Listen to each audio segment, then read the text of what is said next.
Bonjour, bonsoir, peut-être même bonne nuit, bonne matinée.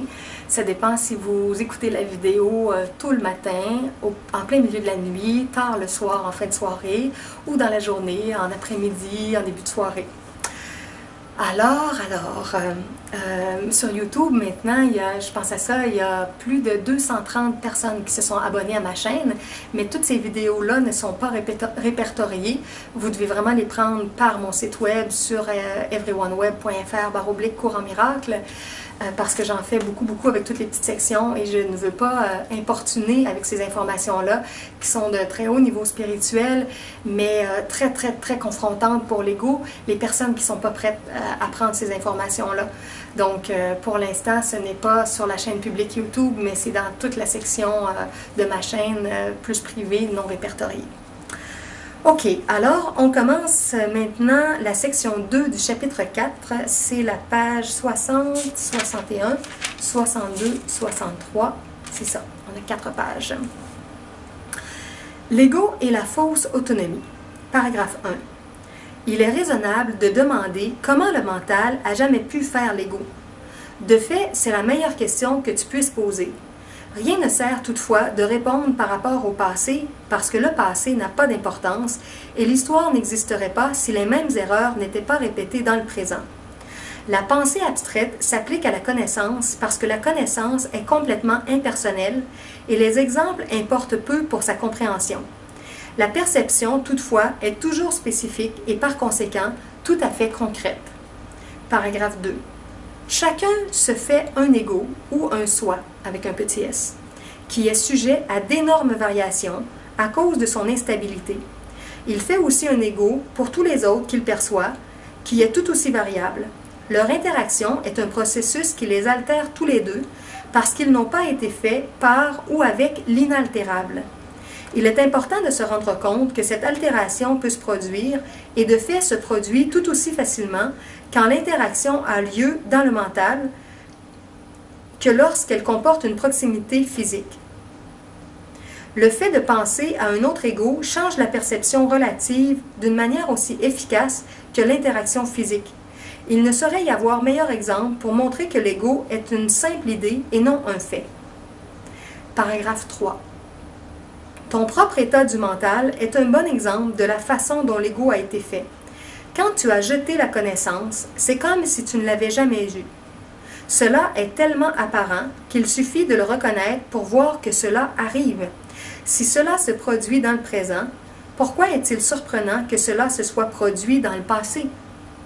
La surprise est une réaction raisonnable à l'inhabituel, bien qu'elle ne le soit guère à quelque chose qui se produit avec une telle persistance. Mais n'oublie pas que le mental n'a pas besoin d'opérer de cette façon, même si c'est ainsi qu'il opère maintenant. Pense à l'amour des animaux pour leurs petits et au besoin qu'ils ont de les protéger. C'est qu'ils les considèrent comme une partie d'eux-mêmes.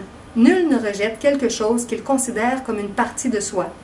Tu réagis à ton ego beaucoup comme Dieu réagit à ses créations, avec amour, protection et charité.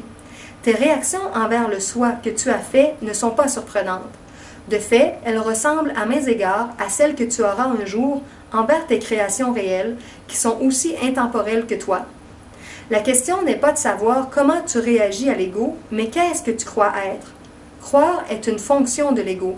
Or, tant que ton origine est affaire de croyance, tu la considères du point de vue de l'ego. Quand l'enseignement ne sera plus nécessaire, tu connaîtras simplement Dieu. Croire qu'il y a une autre façon de percevoir, voilà l'idée la plus élevée dont soit capable la pensée de l'ego.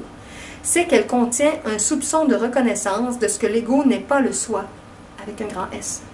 Paragraphe 5. Le sapement du système de pensée de l'ego doit être perçu comme douloureux, bien que ce ne soit pas vrai du tout.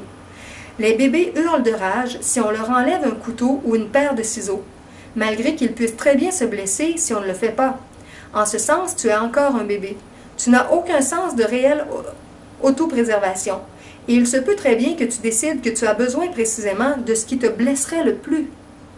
Or, que tu le reconnaisses ou non maintenant, tu as consenti à coopérer dans l'effort pour devenir à la fois incapable de nuire et capable d'aider, deux attributs qui doivent aller de pair.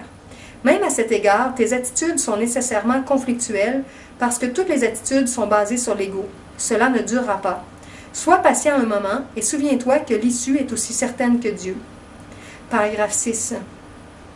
Seuls ceux qui ont un réel et durable sentiment d'abondance peuvent être véritablement charitables. Cela est évident quand tu considères ce que cela comporte. Pour l'ego, donner quoi que ce soit implique qu'il faudra que tu t'en passes. Quand tu associes donner à sacrifier, tu donnes uniquement parce que tu crois que d'une manière ou d'une autre, tu y gagnes au change et peux donc te passer de la chose que tu donnes. Donner pour obtenir est une loi inéluctable de l'ego qui s'évalue toujours par rapport à d'autres égos. Par conséquent, il est continuellement préoccupé par la croyance dans le manque qu'il a engendré. Toute sa perception de la réalité des autres égos n'est qu'une tentative pour se convaincre lui-même qu'il est réel. L'estime de soi, comme l'ego l'entend, signifie simplement que l'ego s'est illusionné au point d'accepter sa réalité, ce qui le rend temporairement moins vorace. Cette estime de soi est toujours vulnérable au stress, terme qui réfère à toute menace perçue contre l'existence de l'ego. 7e paragraphe. L'ego vit littéralement de comparaison. L'égalité est au-delà de sa portée et la charité devient impossible. Ce que l'ego donne ne vient jamais de l'abondance parce qu'il a été fait pour en être un substitut. C'est pourquoi le concept d'obtention a surgi dans le système de pensée de l'ego.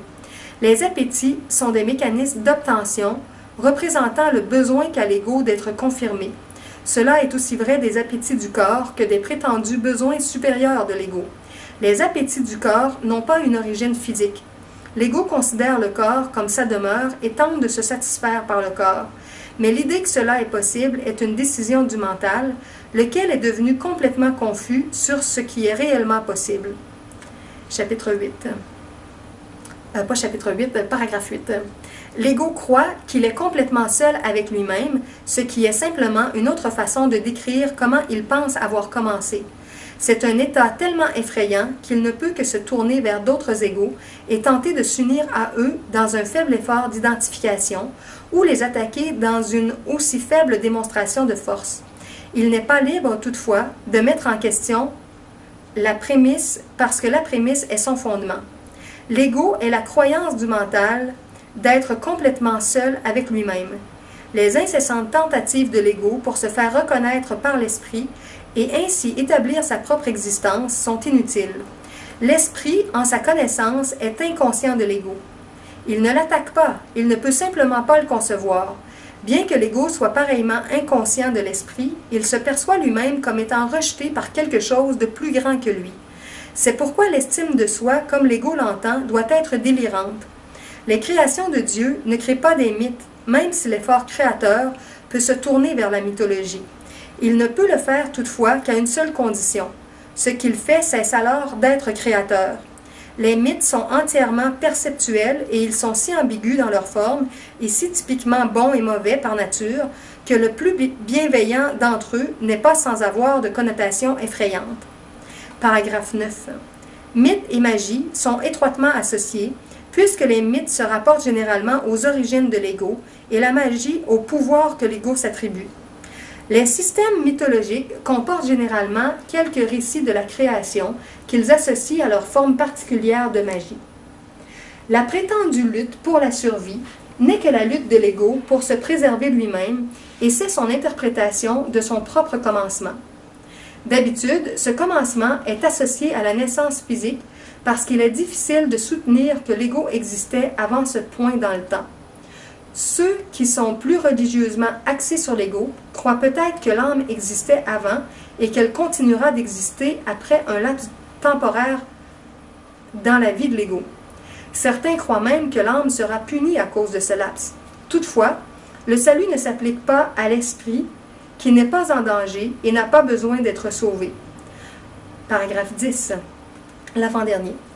Le salut n'est rien de plus que la justesse du mental qui n'est pas l'unité du mental du Saint-Esprit, mais qui doit d'abord être atteinte pour que l'unité du mental soit rétablie. La justesse du mental mène automatiquement à l'étape suivante, parce que la perception juste est uniformément sans attaque, et la fausseté du mental est donc oblitérée. L'ego ne peut pas survivre sans jugement. En conséquence, il est mis de côté. Le mental n'a plus alors qu'une direction dans laquelle aller.